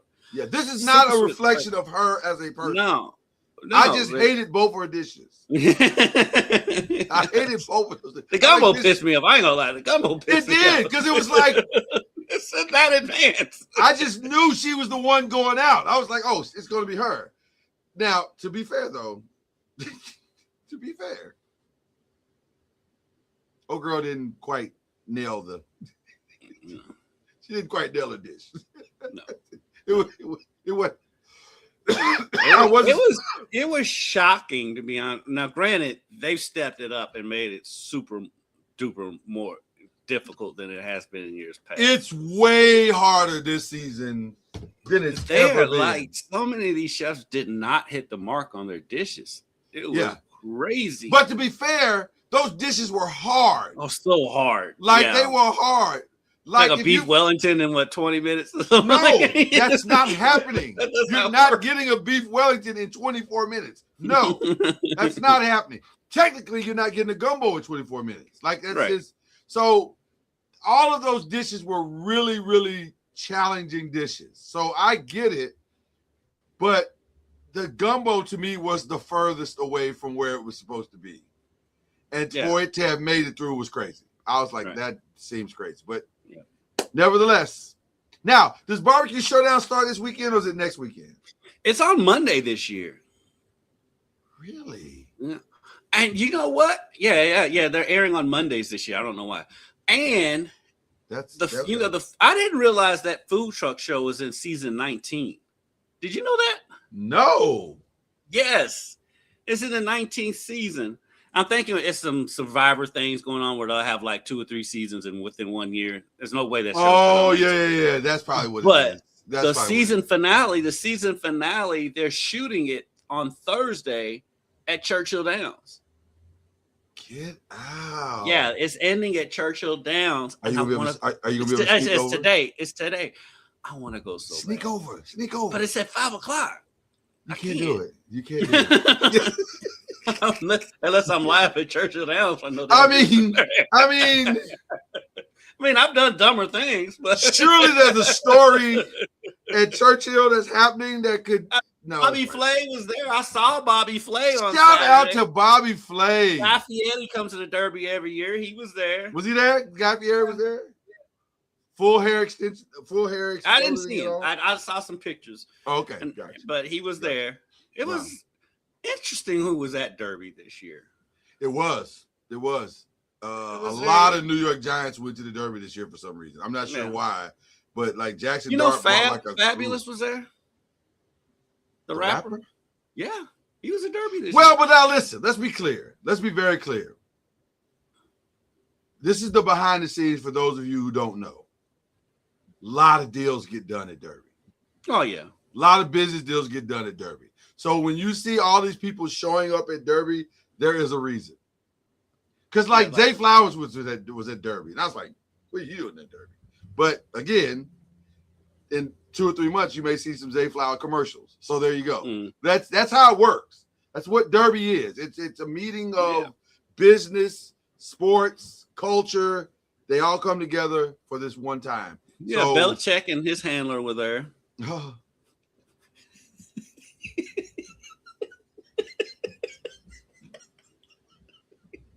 Oh man. Oh boy, that escalated quickly. I didn't see that. I didn't see that coming at all. Man, that was like a They were there. Gronk was there. Did you saw them? You saw them together? There's been pictures everywhere. ESPN. Oh, you saw the pictures. Okay. I was just wondering live, does it look as awkward live as it looks when you're looking at it on TV? It looks really awkward. Well, he looks awkward no matter what. Let's see. Speaking of awkward, Jalen Ramsey was there. Really? Well, again, deals get done. Speaking of awkward things that are done in New England, everything. How do we stop this Diana Rossini story? How do we stop it? We don't. Because at this point, it's so far out of control. And it's been so far beyond me caring anymore for a while, but yet they keep forcing us to. Yeah, more it's like it's coming out. You know what? I feel so bad for her husband. I do too. Because he met that woman on GP, and he was like, "This is the love of my life. This is the woman I want to build a family with." And she out here building families with other folk. Like, yeah, the latest stuff with the boat. Oh, I wonder. Can you get a birth certificate on open records? You're supposed to be able to do that, right? You can get a birth certificate on open records. I mean, all this is setting up for a great episode of Maury Povich. I'd watch. Yeah, I mean, he's got that new ghetto ass show coming on BET now. I'm not gonna lie to you. I'd watch that. Mike and Diana. And seeing her run off the stage, no matter what, like I'm here for that. Matter of fact, I really don't even want that on BET. That is so much an ABC moment because it needs to be on in front of as many eyeballs as we possibly can. and I don't even want Maury to do it. I want Robin Roberts to do it because she'll do it with a little bit of like. But she can do the build up, the storytelling of it. But you have to have Maury. You want Maury to give the final. You have to have Maury read the envelope. You know what's gonna be funny though? I want to see the kid because if he looks like him, then it's like, what are we doing? Like we don't because he's got very distinguishing features. Right. Listen, this should be really obvious if Mike Vrabel Feels is the like father. he probably has some dominant genes in there. Even though she's got some dominant genes, because she's Italian, so she's got If some this dominant kid has genes, like too. a fat old like neck chin and a thick neck, it's his kid. Yeah. Right, it's his kid. You don't have to guess. You don't have to guess. Okay, I got to get to my favorite story before we get out of here. My favorite story of the week by far. And it's also my first shout out. Shout out to Stephon Diggs for standing on business. I don't know if you want to go fight on that hill. Well, here's what I mean by it. Slade said that this man slapped her, strangled her, and owed her money. And I know her name is Jamila Adams. Her real name is Jamila Adams. Mm-hmm. But I guarantee you she's kin to Juicy Smouye. I guarantee you. Because she was clearly like, without question, Kendrick. I don't know how much of this you saw. Not much. Without question, she is the worst star witness in the history of the legal system. I haven't seen much, but what I have seen does confirm what you're saying. Oh, because I honestly didn't even know that the trial was going on until it kind of popped up in my timeline, and I watched one video. The video was like 2 minutes and 30 seconds. And in that 2 minutes and 30 seconds, I was like, oh boy, you're going to lose this spectacularly. She said, I never sent that message. I never sent that message. And the defense was like, ma'am, I have the text messages right here. Is this you? And when she said, I don't know how to answer that, I said, well, there it is. Yeah. There it is. There it is. That's what she said. She said, "There's so many amendments to the Constitution of the United States. I can only choose one." Let me tell you something.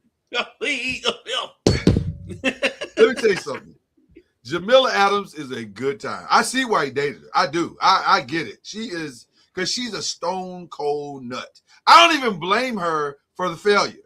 I blame the prosecution because you clearly didn't do due diligence. They was pulling out so many receipts at this. They had dash cams. They had videos of her dancing the day after. The dancing videos is what I saw. I was like, who is on this prosecution team? Where are the interns? Where are the people where are the paralegals that are supposed to do the research to prepare this trial? Who prepared this woman for court? She is awful. And God bless her. She did the best she could to try to preserve the thing. She did. She was like, well, I mean, he pulled a move on me. He strangled me, but he turned around and grabbed me and then threw me to the bed. What? Like, what are you talking about? It was crazy. But it was a good time though, Kendrick. It was a good time. But it would have helped her tremendously if she had watched that Dave Chappelle episode, because she needed the fifth bad. And by the way, that's why the Constitution was set up, for moments like that. You don't have to say you don't understand. But just say I plead the fifth. Thing is, that's why there's this funny little thing when it comes to lawsuits called discovery. That's what I don't understand. That's why I didn't understand what the prosecution was doing. I'm like, y'all had access to the same information. Why didn't y'all? Was a certain couple of people who've been running around talking about they're gonna sue people, and they never do. Right. That's why it's discovery. Listen. And I'm talking about, shout out to Stephon's team. They were ready. They were more than ready. Man, when that lady hit her with didn't your legal team reach out and ask for $5 million? The look that she looked, she's like,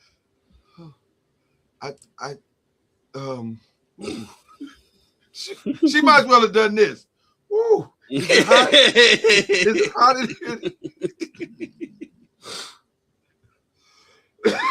I thoroughly enjoyed it. It was a fun time. The fastest I've ever seen a jury in an assault case come back with a verdict. Bro, I saw the video, and then 2 seconds later, I saw the verdict. Yeah, it took them, and I think it would have happened even faster than that. But I think there's a little bit of a walk from the jury box to the room, and then you got to fill out the paperwork. But Yeah. I'm sure the majority of the time was done. They had made up their mind in the jury box. I'm sure they did a straw poll. Was like, y'all, we all know she's guilty, right? Because we can beat traffic at this point. We can all Right. beat Yeah, traffic. we can get home.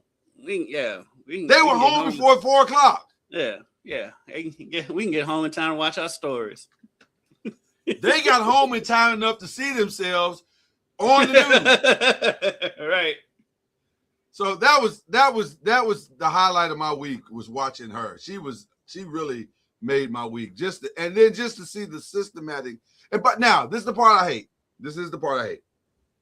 Because there are women who are going. By the way, this is not to say that Stephon Diggs is not like challenged in many mental ways. This whole situation is all his fault.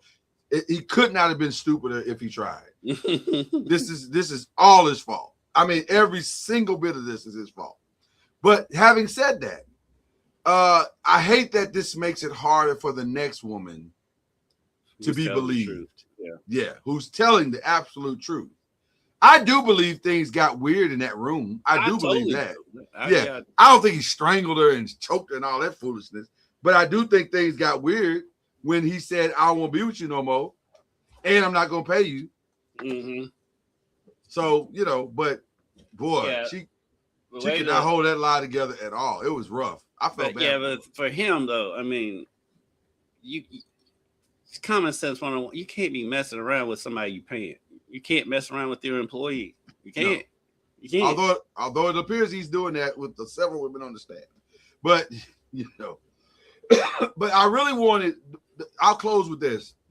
The only thing that was missing was, God rest his soul, but Tommy and Martin and Cole running up behind her going, keep the line alive! Keep the line. That would have taken it to a whole nother level if somebody would just yell that out in the room. But she tried it. I mean, she definitely tried it. I got to give her points for trying it. She did try it. But it seems like she would have had a better chance if she had just said sexual harassment, because at the end of the day, he was her boss.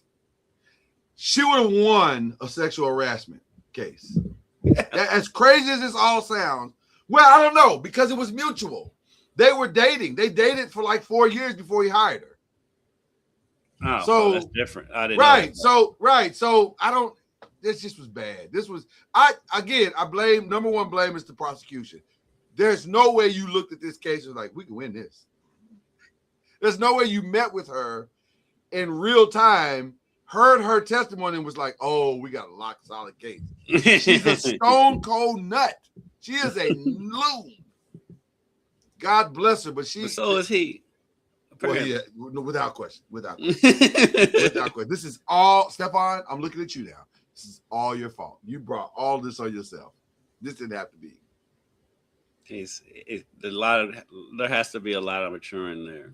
And by the way, Kendrick, he won, but he didn't really win.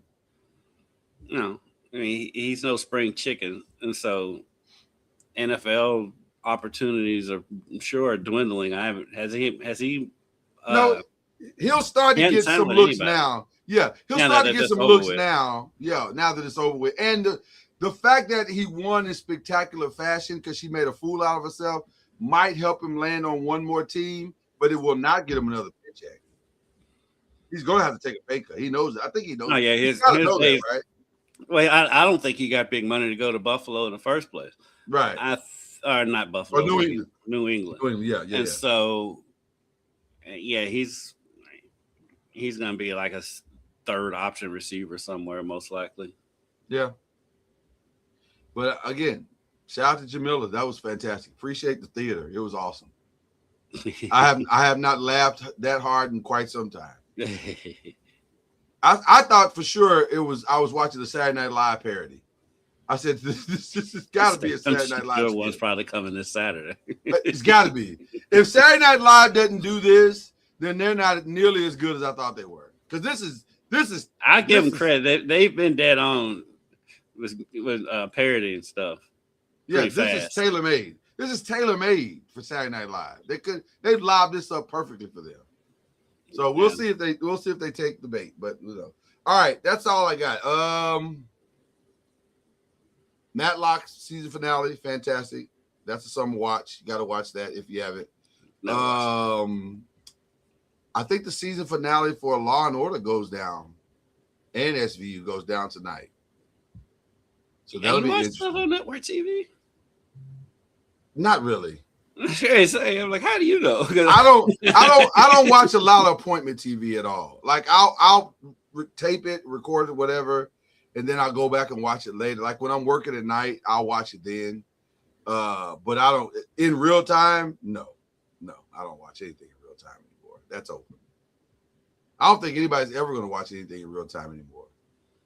I watch the Food Network shows, and you do. Now that's true. You do. I watch it with a little bit of delay, so I can fast forward through it. Although with TOC, the championship finale, I watched that in real time because I just wanted to. I knew that the internet was going to ruin it for me, so I said I got to watch it in real time. So yeah. All right, but that's all I got. You got anything? You want to bring any people up to speed or anything? No, we can go to our shout outs. All right, let's do it. I got two, both for the ladies. First, of course, Cherie DeVoe, the first ever female trainer to win the Kentucky Derby. Shout out to her. We had talked to her. We had talked to her the week before. Actually, that Monday. We talked to her that Monday before Derby because we talked to her. Ironically, we talked to her the same day we talked to Todd Pletcher and Bob Baffert. Wow.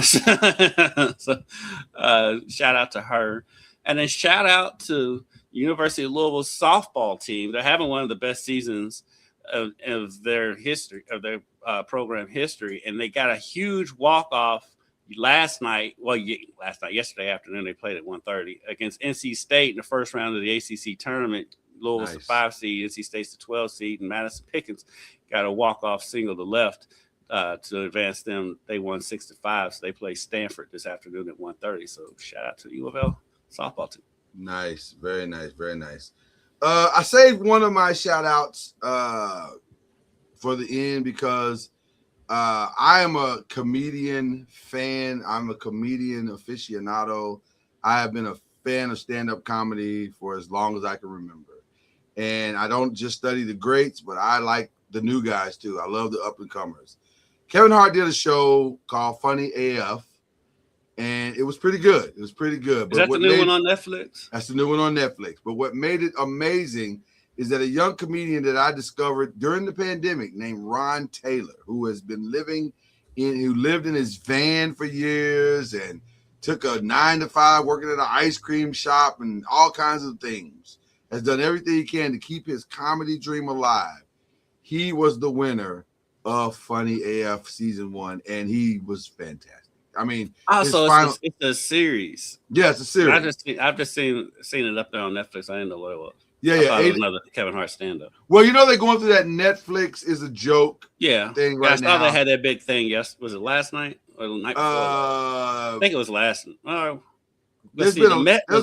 Met was on Monday. Oh, the Met Gala. By the way, can we just for a second? The Met Gala is a fundraiser, right? That's all it is. It's just a glorified fundraiser. Yeah. Can we just take the money that we're spending on these ridiculous outfits and just put that towards the fundraiser? Because I'm sure it's some form of fashion they are for some of them. Because it's not like they're gonna wear that stuff again. Let's be clear about some of them outfits. Y'all look crazy. I don't care what you listen. This feels very much like the king that was naked and everybody tried to act like he wasn't, but then the little kid came and said, "Hey man, that dude is naked." That's the Emperor's Clothes is what it's called. Yeah. This feels the weirdest a lot like that. one was it Charlize Theron or was it Heidi Klum? There's dressed in like old Greek goddess, like a marble statue. Like it was marble. It was like I didn't know who it was. If I'm being honest, one of them. It was one of those two. Yeah, in the white. Yes, I saw that one. and like she couldn't even move her face. No, she couldn't. It was a mask. It was a full-on mask. Yeah, I'm but that wasn't the weirdest one. I didn't see the weirdest one was Janelle Monáe, who had on. It was grass. She's weird on Random Thursday. I'm giving you the juice cue right now. It was grass, and it was all tied together with electric cords and computer ropes. I wish I could find it real quick, because I'm telling you, I don't even know I don't even know what you were thinking when you put this outfit together. Like, and I'm sure it had some deep meaning that she and the designer contrived together. Oh, and was like, oh, this is about global warming and da da da da da da da. But just let's keep it a bean. Girl, you look crazy. Like, it was. I don't understand. I don't. This ain't my area of expertise. Let's just keep it. That's where the real problem is, Kendrick. The thing that made me laugh, which was kind of subtle that most people probably didn't catch, is Harlow basically had on the same weird outfit at the gala that he had on at Derby. So, because it was a weird outfit, but it wasn't like so weird that that it would stand out at the Derby. But like he had on a very similar outfit. It was ridiculous. So I gotta ask you a question about Jack, because I have not heard the new album. Have you heard it? I haven't either. Chad ripped the album. He was like, it was awful. So I gotta hear it now. But that's the Janelle Monáe outfit. She looks like a transformer. See, that's what I said. I was like, why are you doing this? Like, I don't think you should do this. She is so pretty and so uber talented. And just does weird stuff. I could not tell you one Janelle Monáe song or album. I just know her performance. I know the music. I know the music actually well. It's very good music. It's really, really good music. Mm-hmm. But also, she does stuff that you go, I don't think you should do. Like, I can see conversations with her boyfriend if he's like relatively normal. I can see him going, sweetheart, I don't. Is she with a guy right now? Because I know she was. Well.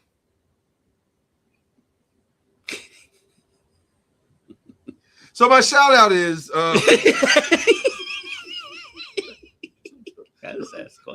know if I should touch that one. I don't even remember what my shout out was. It was to Ronnie Taylor is his kid's name. Ronnie Taylor. Shout out to Ronnie Taylor, a phenomenally young, talented comedian who has gone through the mud to get to where he is. And it was so cool to watch all of his fellow comedians tributing him on Instagram and other platforms, because he really has worked hard to get to where he is. And I mean, to live in your van because you love your dream so much, you're trying to keep it alive. And he's just a good guy, man. I'm a fan. Now, Ronnie, don't muck this up. Like, don't let fame destroy this for you. So whatever stuff you got to clean up in your life, clean that up. Get the hanger-ons off. Clean up your family stuff, and because they're giving him a Netflix special. Oh, good. So that's the winner. The winner gets a Netflix special. So once that is emerged, you're in the game. You are squarely in the game at this point. So I'll have to check it out. Yeah, but I like Ronnie. I like Ron. He's a good kid, and he deserved it. He worked his behind off to win this thing. I thought I'll be honest with you, I didn't think he was gonna win. Because there was another guy that was like burst out the gate from the beginning, was dominant throughout the entire thing. And then right at the day of the finale, Ron just, put together a solid set. And it was fantastic. So there it is. So that's my shout out. I want to give that young man his due. We out of here. I hope you enjoy your weekend. More NBA basketball going down this weekend. I don't know what else is going down this weekend. UFL, I guess, is going down this weekend. Find you something. Have you seen Michael? You ain't had time to go see Michael. No. Yeah, I was gonna say you haven't had time to go see that. Are you gonna go see Michael? I want to see it in the theaters. I've heard it stops, like the story stops like really early in his career. So apparently there is negotiations for a part 2. Even as we speak, for a part 2 that deals with the stuff that this one didn't deal with. But they were measuring it against the success of the film. And so I think the movie theater, the movie company is extremely thrilled at the performance of the first, version of Michael. Mm-hmm. So the part 2, I think, is coming. So I'm taking tomorrow off. Maybe we'll do that tomorrow. Yeah. I don't know. Movies are so expensive. Listen, on a Friday night. That's why I'm very, very comfortable at sitting in my house waiting for it to come to me. Yeah. Very, very comfortable. The way they do now, hell, it'll be there by May. At the end of May. I would imagine. I would not be surprised. I was gonna say, I would not be surprised if it's here Memorial Day weekend. I do want to see it on the big screen, but I say it's so expensive. Just like the Odyssey movie that's coming out. I really want to see that, but on the big screen. But it costs so much to go to the movies now. It's like it's not. It's a lot. It's a lot. Okay, guys, enjoy your weekend. We're gonna enjoy ours. It's Mother's Day weekend. Celebrate your mamas while you still can. Yeah, celebrate your mama. Celebrate your mama. Go do something with your mama. Your baby mama, your wife, whatever. Celebrate that woman. There's a woman in your life somewhere. Celebrate her. That had a baby. All right. That had a baby. The ones that had a baby, give them some love. All right. We out of here.